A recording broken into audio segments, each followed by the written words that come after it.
my name is Alexis Morris, and my informative speech today is on nonverbal communication. Have you ever wondered how much we actually communicate without speaking? Studies show that it is 70 to 80% of our face-to-face interactions are nonverbal. So today I'm going to tell you more about that, the different types, and how to use them effectively. Understanding nonverbal communication can help you build better relationships, improve workplace interactions, and read people more accurately.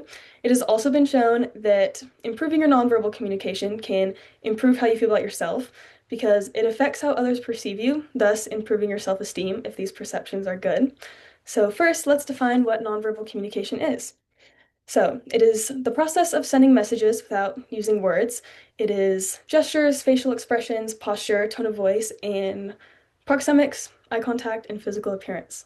So, there was research done in 2016 by the Healing Journal. They found that the 70 to 80% of interactions are nonverbal. They emphasize that how we behave consistently over time can reinforce or contradict our words. The most practical takeaway from that article was their concept of the 2-minute rule, which suggests that if your nonverbal communication is inconsistent with your message for even a brief period, like 2 minutes, your audience will begin to question your credibility or how sincere you are. So basically, this 2-minute rule puts emphasis on the consistent use and practice of nonverbal cues. I found this chart, and this is just any face-to-face interaction you have. So this yellow 7% up here is the words that you're using, and then the green 55% is body language and movement, and then this 38% is voice and tone.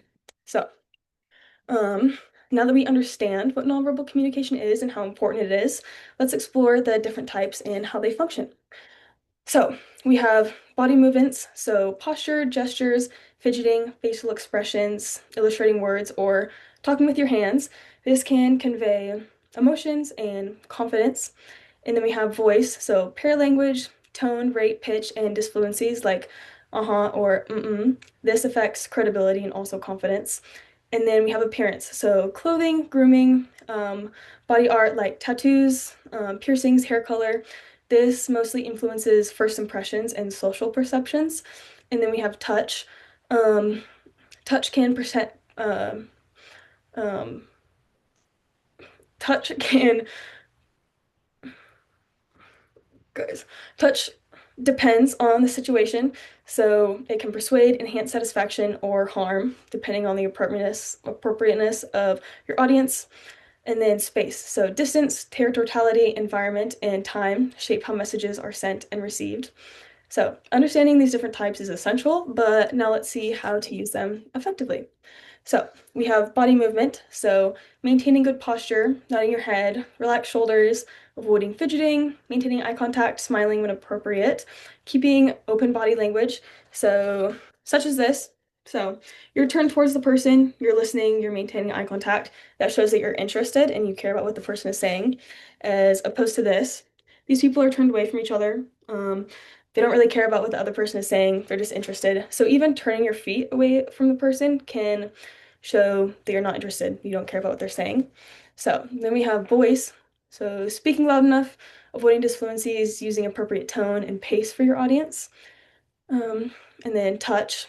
So like I said, we need to be aware of how touch affects perception and only use an appropriate time and settings. So it can be a hand on a shoulder or an arm or a leg if the point of your conversation is to feel closer to someone, then do that. But it can also be harmful if the situation does not require that. And then we have space. So respecting boundaries, choosing an environment conducive to communication. And I found this other chart. So this is communicating with different levels of relationships you have with people. This first one, 0 to 18 inches. This is partners, core family, friends, people you really care about. And then over here, maybe acquaintances, distant friends. So 18 inches to 4 feet. This is acquaintances, colleagues, coworkers, 4 to 10 feet.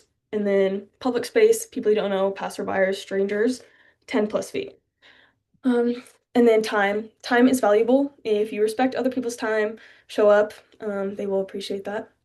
So, trying to apply and incorporate these messages and tips into your life and daily interactions will help you be more clearly understood and help you understand others. We've always heard that actions speak louder than words. Now we know why. So, thank you for letting me teach you about nonverbal communication.